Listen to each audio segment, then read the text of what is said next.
Good morning, everyone. Welcome to Elisa Marie Designs. It is Friday, April the 19th, though it feels like January, which is why I took out my snow day putty.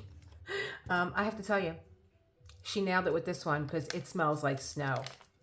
This is Made with Love Creations Morin, and as soon as I open this up, Foofy came running. He's here now. He thinks it's a treat.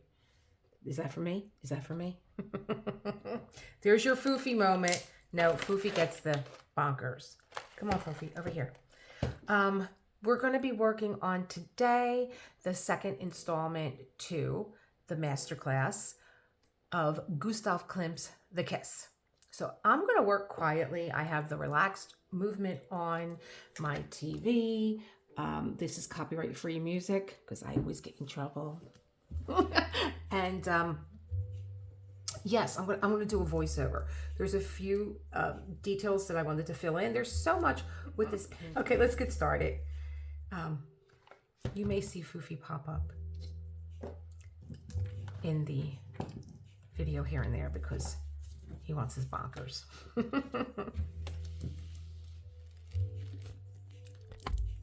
This painting from Diamond Painting Shop is that there's probably a new technology with this particular piece that I don't need to place washi tape around the border because, okay, the cat is here. Here we go. I don't need to place washi tape around the border because the border is, the glue line is so tight to the artwork that there's no glue line. It's so I don't need to put washi tape. I'm over the moon about that because I am messy with washi tape. Okay, Foofy, you're gonna have to move over. While I go find my ruler, I'll let you be entertained by this. I found the ruler. No Foofy.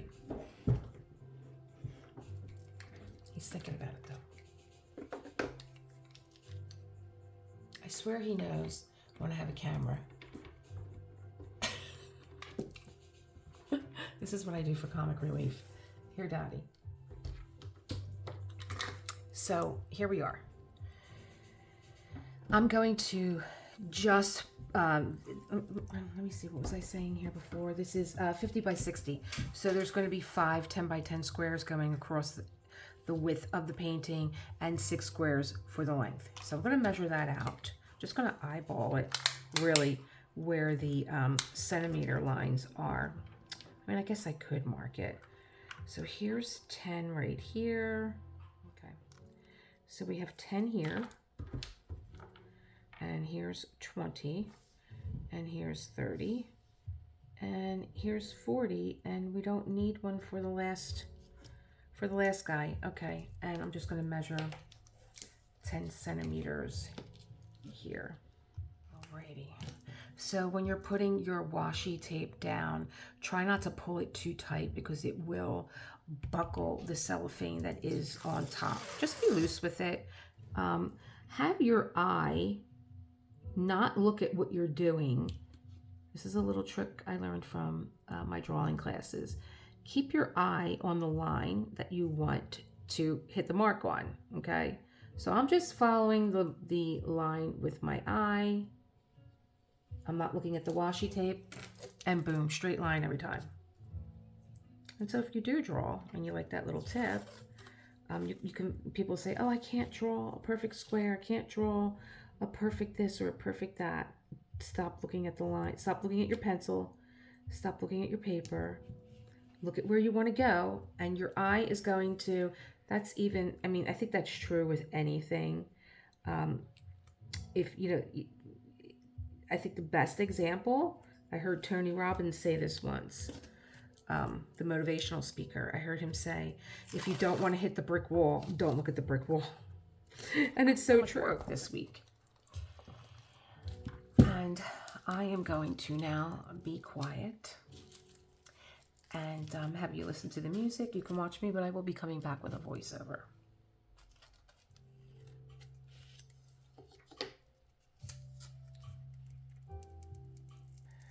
Good day, everyone, and thank you for joining me for this masterclass on Gustav Klimt. I have my notes in front of me, but I'm also watching my work to see if there's anything that I can fill you in on as we go.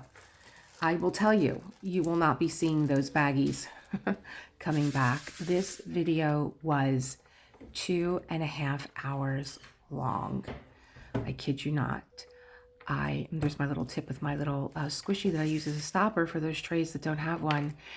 So 2.5 hours long, and it was, I think, just me riding the struggle bus with putting the baggies, opening and closing them. I don't know what made me think that this beautiful painting didn't deserve a case, but I was so eager to get started, and I just figured, well, I don't have to kit up, but I do kit up, and I'm going to show you a clip of the Elizabeth Ward case with everything in their cases. It's just so beautiful. It's such a transition from looking at these drills in baggies to looking at them in the case. They're just so beautiful.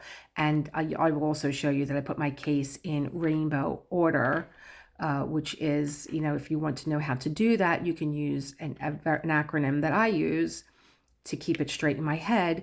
If you were to think of a man's signature as Roy G and his last name Biv, B-I-V, it's very easy to remember how to put your drills in rainbow order.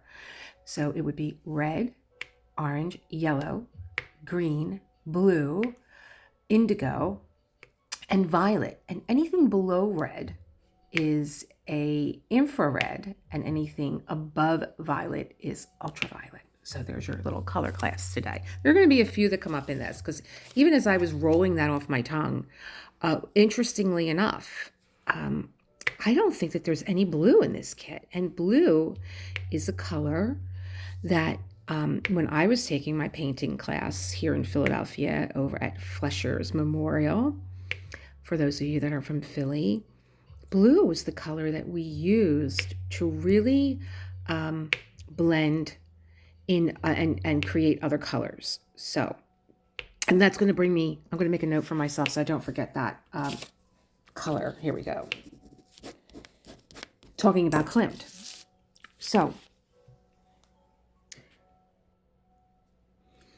the other thing that I wanted to tell you as I created this video, in past me and now future me is looking at it, there's going to be a speed up.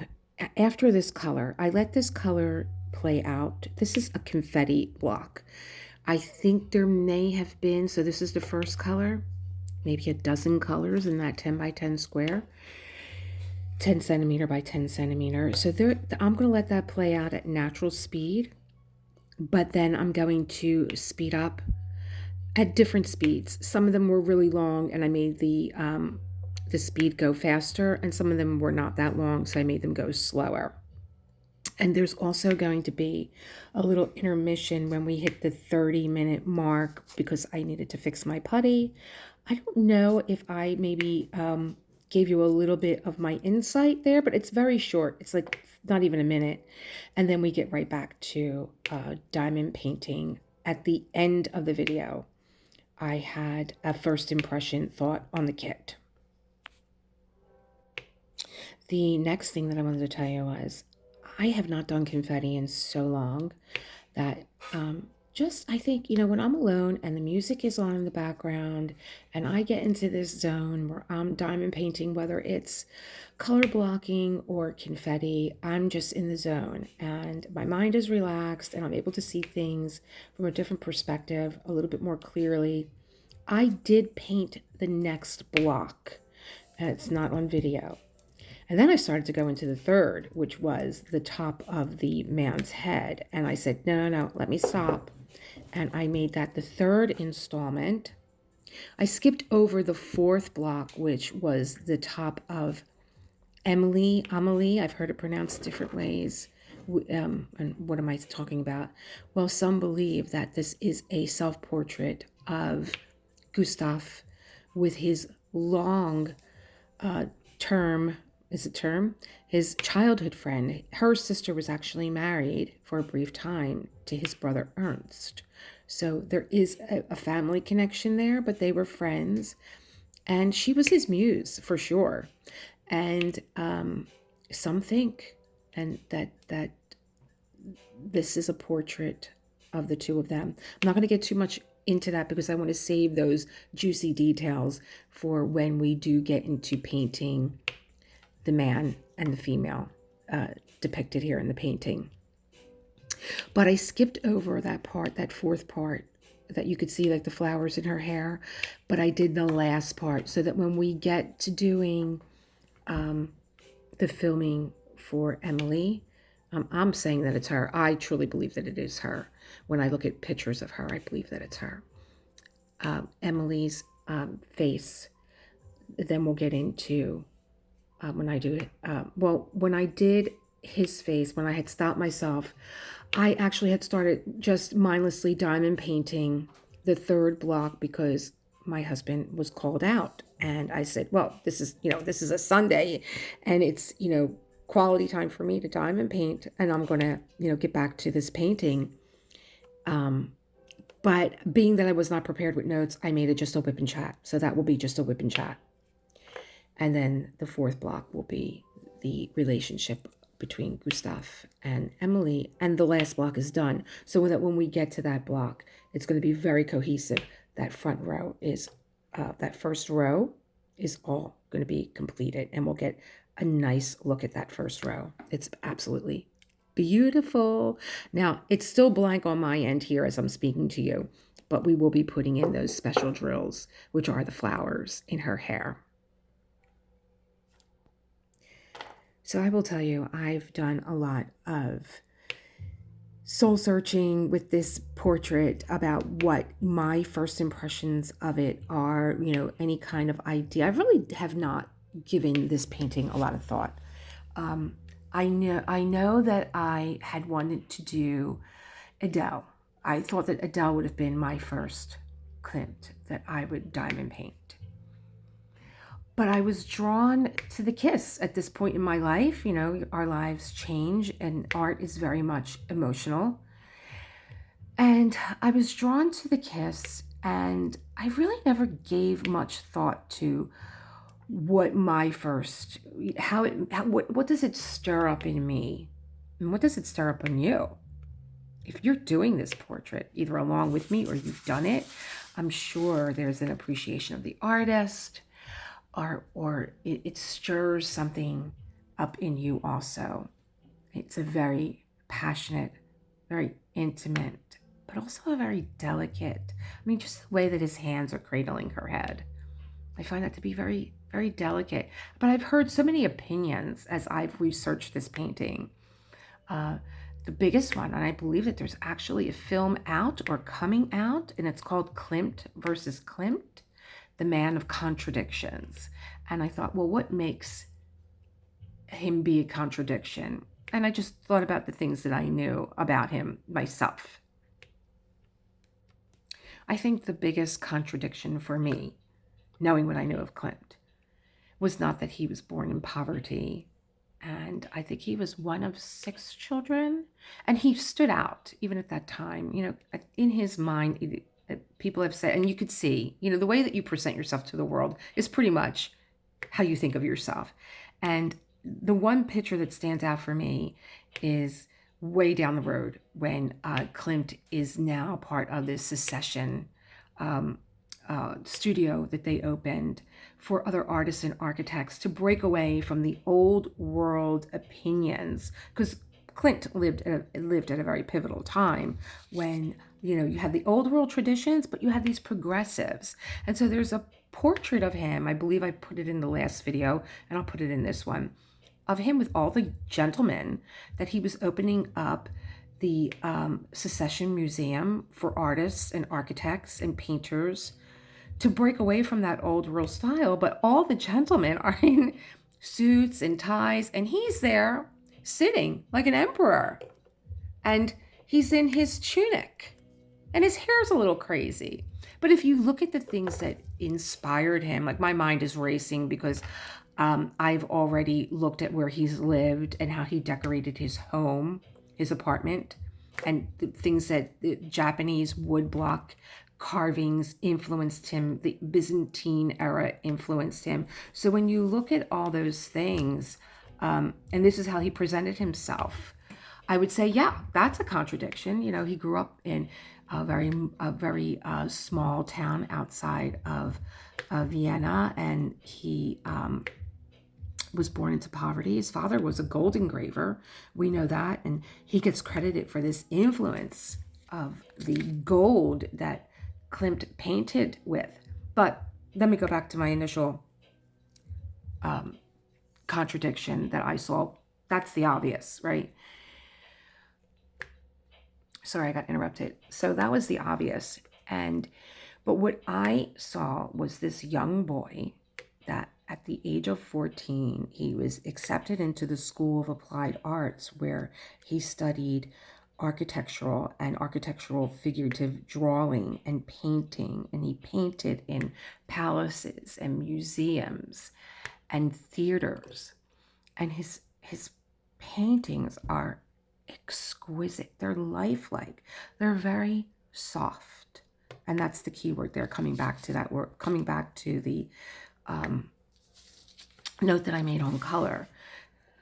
Klimt's work would be described as soft, whereas his later work would be described as clear. So what does that mean in artist terms? Well, when you have a soft palette, your colors are grayish, bluish, whitish, pinkish, reddish. They're ishy colors. So his painting later became more avant-garde, and the colors were left, like I was saying, I believe in maybe the third installment, I begin to use an orange in here, and it's almost neon. It's so bright, it's so pure. So his style went from being very soft, where he was painting not only in these museums and theaters, but he was painting plays. There's a scene, I believe it's in the ceiling of the Berg Theater, of Romeo and Juliet. It's a very soft painting, low contrast. Whereas when you look at The Kiss, it's very high contrast and clear. So that's the differentiation between soft and clear. There's a clear contrast in this painting. It's vibrant, but even the subjects, their hair and their skin tone is different. Very clear contrast. She's not a blonde where her hair would blend into her flesh tones, and we've sped this up here. That would make her features soft. Everything about this painting is a clear contrast. So you'll hear artists say, this is clear, this is soft. And going back to my kitting up and just realizing now, I have red, orange, yellow. I have plenty of green. And then we go into BIV, B-I-V. Blue, I don't have any blue. I don't have any indigo, but I have violet. And then we go into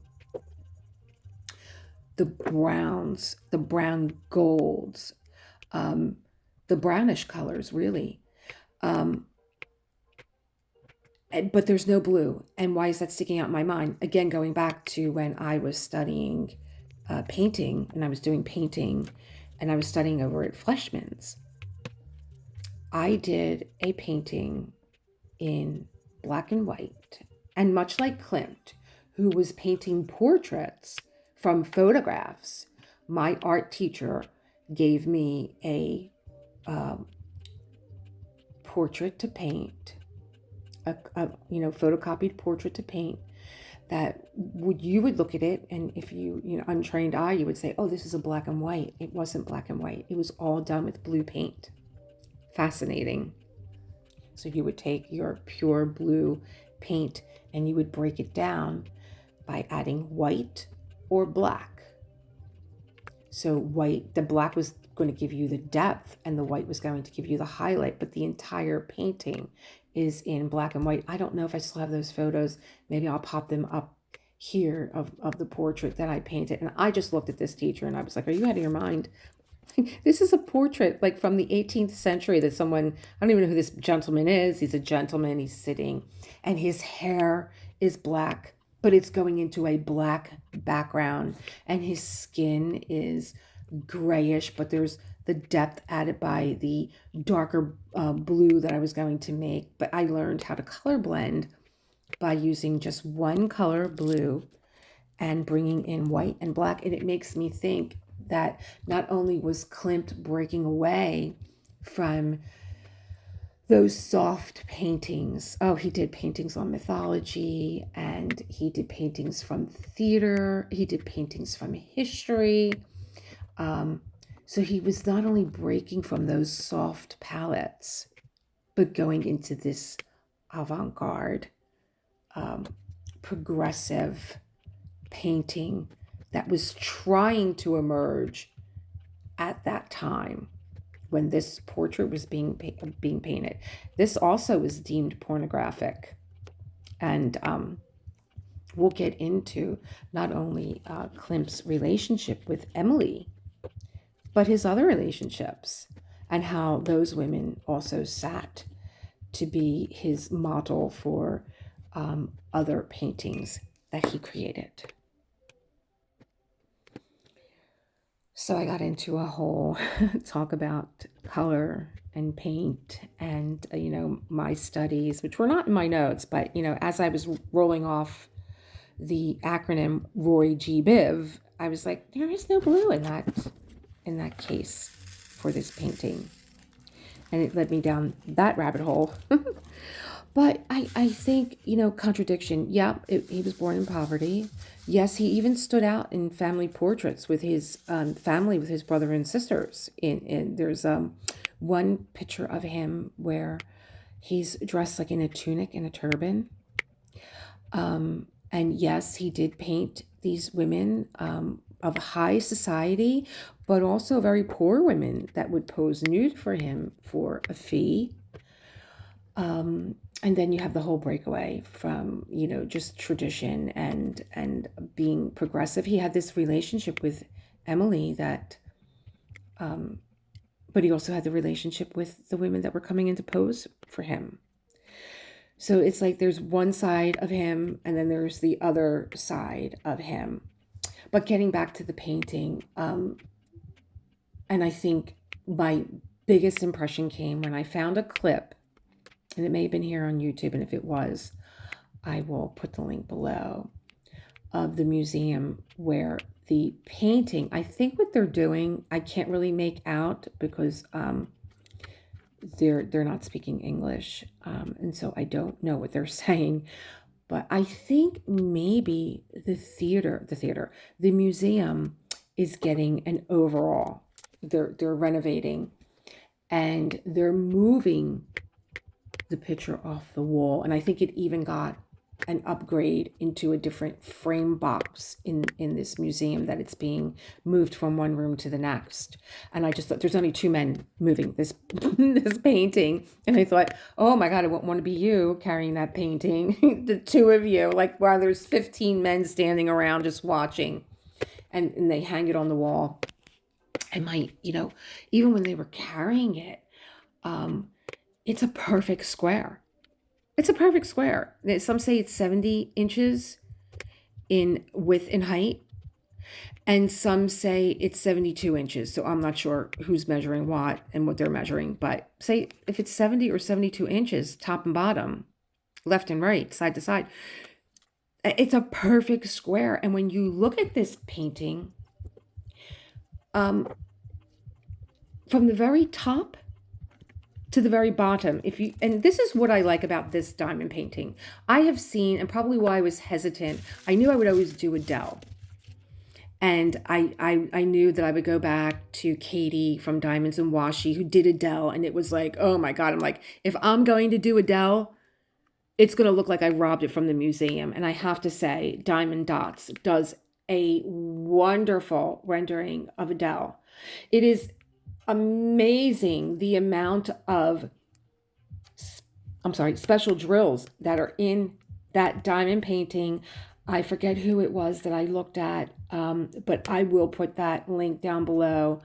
Either it was Katie, but there is another diamond painter. Oh, I just found her the other day in my search for Klimts, where she's just adorable. She did the entire painting start to finish, and she did it speed painting, and she did it, it's immense. I don't know what the dimensions are, but these special drills that are in that painting. I'm digressing, but I always thought that I would do Adele, but when I was looking at the painting that was being moved, the original painting, my initial thought was, that's a perfect square. What? Like, all his other portraits are very vertical. When you look at the portrait that he did of Emily, or even Adele, or any of the other portraits that he did of women, they're very vertical.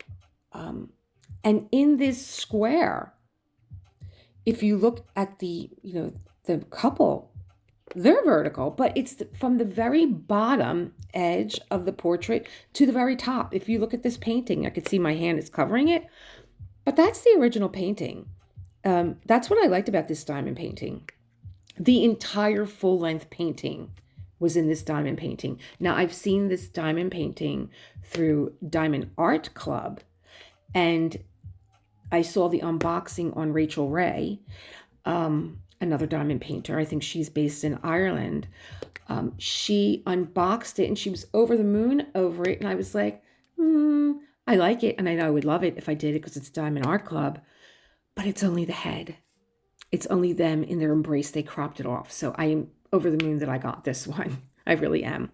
But back to my initial impression is that if you look at the original painting, the top of his head is hitting the edge of the canvas. And she is kneeling in a meadow, which gave me another thought, like, why the kneeling? Why is she kneeling down? He's really not. If you really want to say, if she stands up, she's not as tall as him. You know what I mean?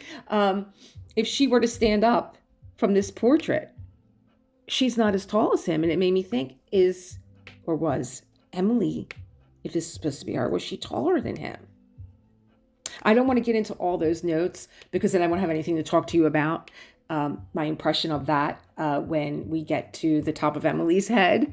Amelie. I kind of like Amelie better, but I think it is Emily. So that was my initial thought about the painting, was that it was perfectly square, that it was high contrast, clear contrast, clear lines. Whether you're looking at them as a couple, there's clear contrast in the skin tone and in the hair. There's clear contrast in the tunic and the dress that she is wearing. And there's clear contrast between the couple and the background and the meadow. There's clear contrast. There's nothing ishy about this portrait other than skin tone. And that's just fleshy. And so I don't count that. And I'm coming up, I believe, into an intermission. So I don't know if I want to continue on because I will break and you will hear me speak.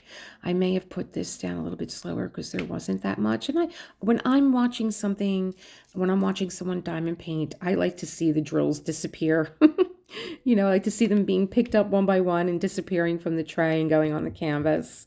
That's very relaxing to me to watch. I'm thankful that this phone, I have a Galaxy, and the microphone on it is amazing. It picks up every noise, which is great, but also a little annoying. So thankfully I have a program that I use where I can denoise the background, so that you don't hear, if you were to hear Foofy running around in the background, it would sound like water buffalo.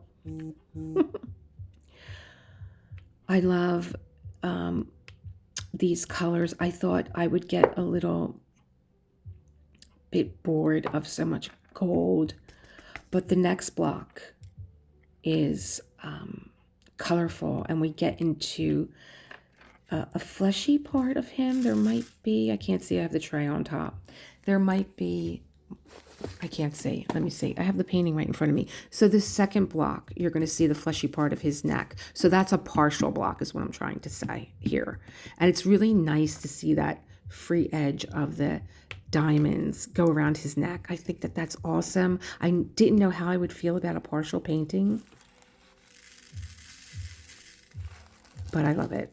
I was waiting to see if I was getting a break here. I really thought that it was at 30 minutes that I was going to get a break put in here. And I see that there's a lot more drills. Oh, here we are. I was right. Opening up the putty container. I don't blame him. This is so aromatic. I mean, this really does smell like a snow day. And it feels like a snow day. But then again, I'm always cold. So I don't know what the future me has been talking about all this time. It's an hour and a half. Are you kidding me? I will be speeding up parts because, you know, I don't want to keep you guys that long. So let me get back to this.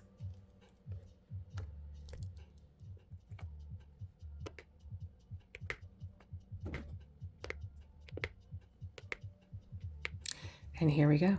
We're back to the diamond painting. And while I had that little intermission, I should have looked at my notes, but I seem to be, and that's the thing with notes, is that I make these like little bullet points that I want to talk to you guys about, but one thing, you know, just kind of leads into the other.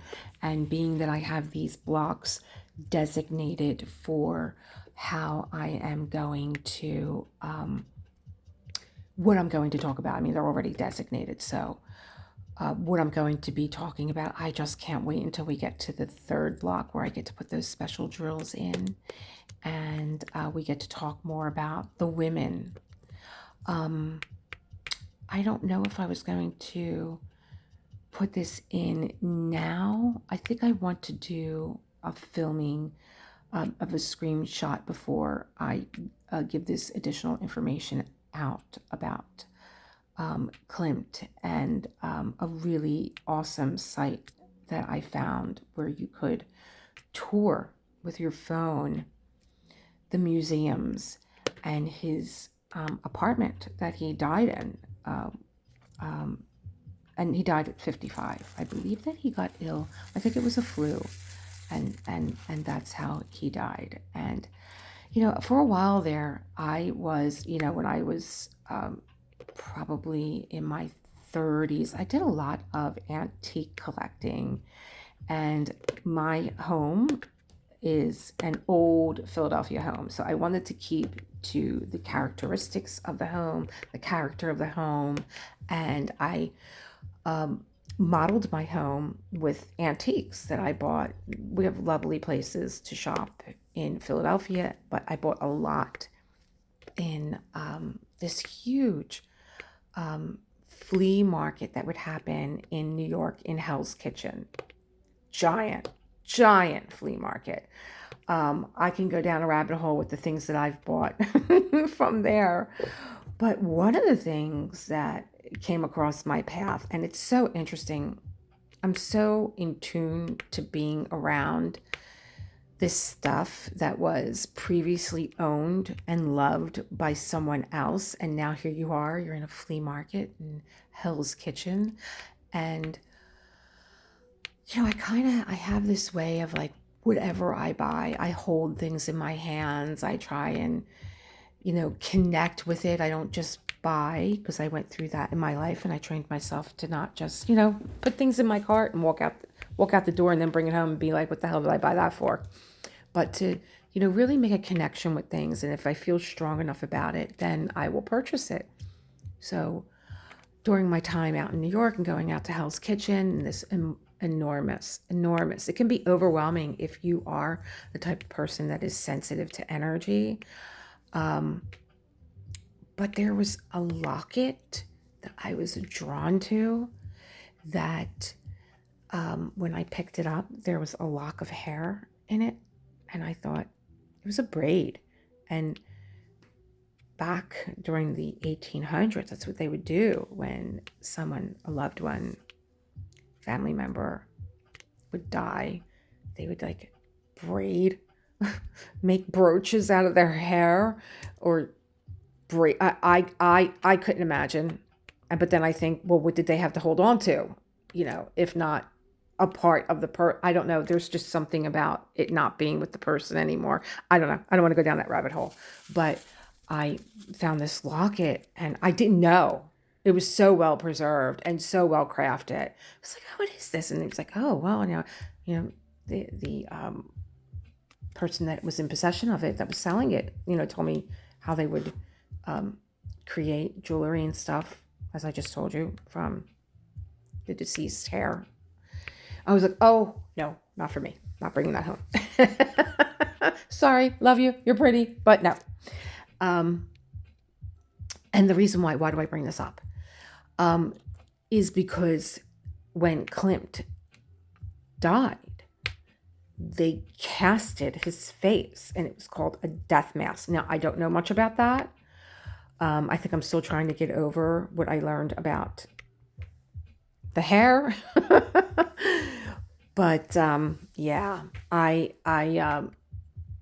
found the mask to be very realistic and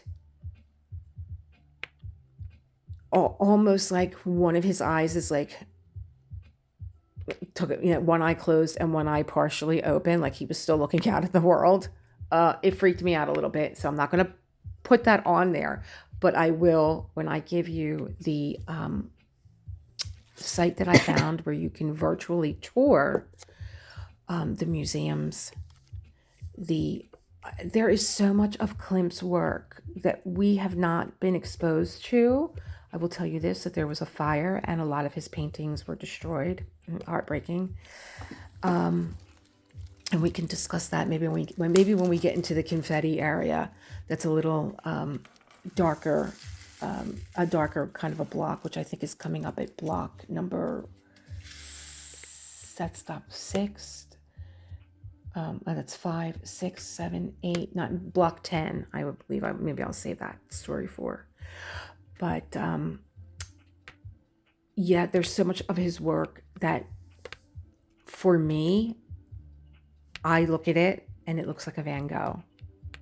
And there was a YouTube video that I was watching where someone, in fact, I forgot, he was an art history teacher, and he was saying the same thing, that it's very Van Goghish.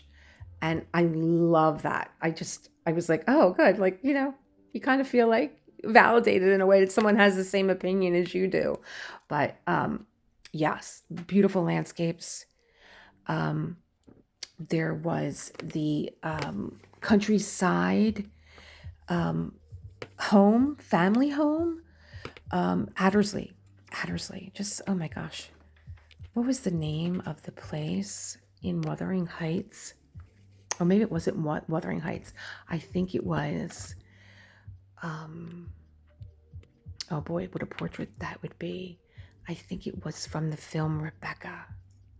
I think Rebecca had the home that was named, sounded something like Addersley. It's so mysterious, right? But this was the country home that he did a lot of his landscape portraits of painting. I think that we missed out on a lot with the things that were deemed pornographic, which was just a study, really, of the female form. I don't know why. I mean, because there were surely the period of portraits that were done during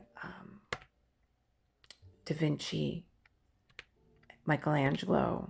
They weren't deemed pornographic. I don't know why they thought at this time, this prudish time, this Victorian time, that his work was pornographic, because the paintings that I did see and the sketches that I did see, that they did still have sketches of his work, I didn't think that they were pornographic at all. I thought he had a lovely appreciation, and his drawings of the female form were beautiful. So I don't know why they were deemed pornographic. And maybe as I study a little bit more of Klimt and of this time, I mean, I think of the Victorian time as being very romantic, and not being so prudish and stuffy. But I guess they were. I mean, I guess, maybe I'm being a little naive here because I'm looking at it from a different point of view. I'm looking at it from the view of artwork and not of everyday life during that time. And I'm not trying to see what color I am on here. I will also tell you that I kitted up this kit finally when I got done with this video. And I was like, no more with these baggies. I'm being driven insane. 2.5 hours is just too long. I kitted up this kit during my talk for Self-Care Sunday. That's what I was doing. And I didn't realize. I think I did the journal book. And I was like, well, okay, now I have to put all the numbers in my book. And I have to put all the names to them, DMC names. But I had done that already. Here's that bright orange. Oh, God, I am so in love with this color. This bright orange. Oh, it just says, I mean, other than the purples and the reds that Klimt used, this bright orange. Oh God, it brought life to me after all this confetti work. I was like, oh my gosh, it's so juicy. It is like a big, not even a big, I wouldn't even say a big orange. It's more like a little tangerine. And it is like tangerine colored. And is this a second orange? Oh, this is a second orange. Oh yeah, I'm telling you, this really breathed life into me. And I do, believe in color therapy and, using colors when you're a little bit down, to expose yourself to color. Absolutely.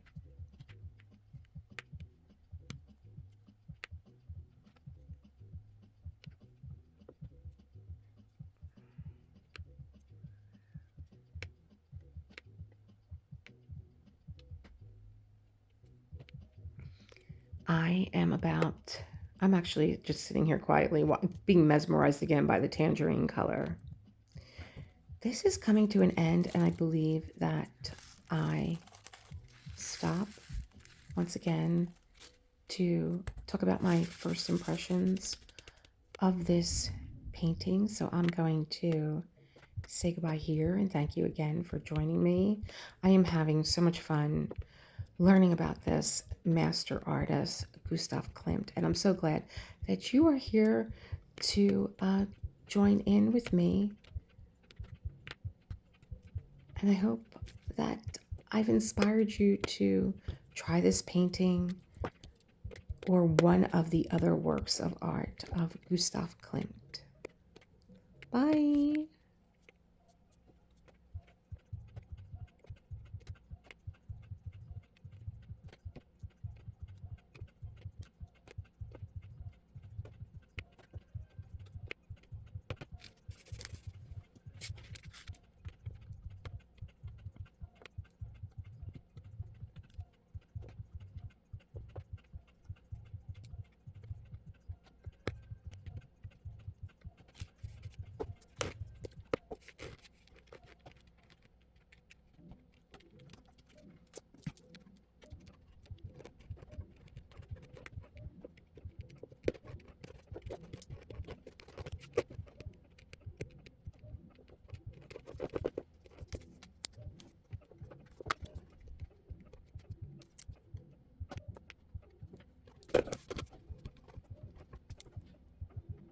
Hello there, everyone. I stopped the camera at 2 hours and 15 minutes. Now, there was a lot in there that had to you sit here and you work this confetti.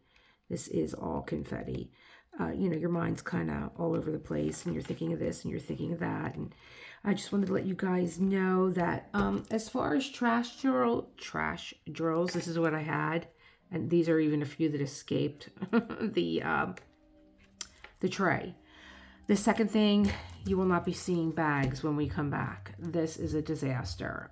Probably what took me so much time. So I'm going to take out all that opening and closing the bag. It took me a while, like, you know, even if it's 30 seconds, it's 30 seconds of your time and mine. You're going to see me pull out the big boy here because the printing wasn't that hot. It is with the letters, but with the numbers, it's like a 3 and a 4. I was like, is there a hashtag on here? Because if there is, this might not be a 3. There is, of course, a capital A, which made the 4 a little difficult. And there's a lot of brown in this kit. I start from the middle so you could see where there's like brown and mustard. And then I started to fill in with the red. And I have to say that these oranges are almost neon, which is nice. So I'm kind of really excited to see where that goes. This is only one block though, you know, this is only one section of this beautiful canvas. Let me get this out of the way. What else does future me want to tell you? Is this future me? This is only one block, 10 by 10 square. And I was here for like 2 hours. But again, I'm thinking, you know, opening and closing the bag, I just shaved 15 minutes off. There was a lot of confetti. I should have really counted how many symbols are in. So I started this canvas with number 7. Not number 7, symbol 7.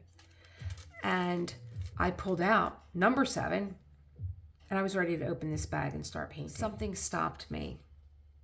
It was like, since you're doing this upside down and you really can't see the numbers, make sure you got the right number. Number 7 is going to look like this upside down. So, you know, if you're painting upside down, turn your symbol upside down. And then I went to go take out number 8, but number 8 was a brown. And I'm like, why is this a purple and there's not enough? And that's what stopped me. You know, numbered baggies. This is why if you watched me kit up in the previous video, I believe it's Night's Rest, where I show you my kit up process, I get rid of this part. I get rid of the numbers. They go in my log. I should be looking at the symbol, not at the number. And this is where I'm sitting here and I'm thinking, this is where diamond painting is like paint by numbers, right? You have that in your head. If you did paint by numbers as a kid, it's like, oh, number 7, you know, and then you go to the number. And so I just cut them off. But thank God I was able to stop myself. I might mention that earlier in the video, but they were like the things that I noticed. And I don't want you to get upset if it looks like I'm dropping the drills very sloppily. Those first drills that you get down, I know I'm like a maniac with this aligner. And again, this was the first block. And once I get my aligner out and I start aligning, everything falls into place. And I'm going to end that here. I'm going to let you get on with this. Being that this was a longer video, you know, I'm going to see how much I can trim off, but maybe this will be like a nice packed information about our master painter, Gustav Klimt. See you in the next one. Create the world that you want to live in. And I'm just looking at this. It says, create the art that makes you smile. Okay. Bye, guys. Have a good weekend. It's actually Friday here now in past me. You'll probably see this on Monday. Bye, guys.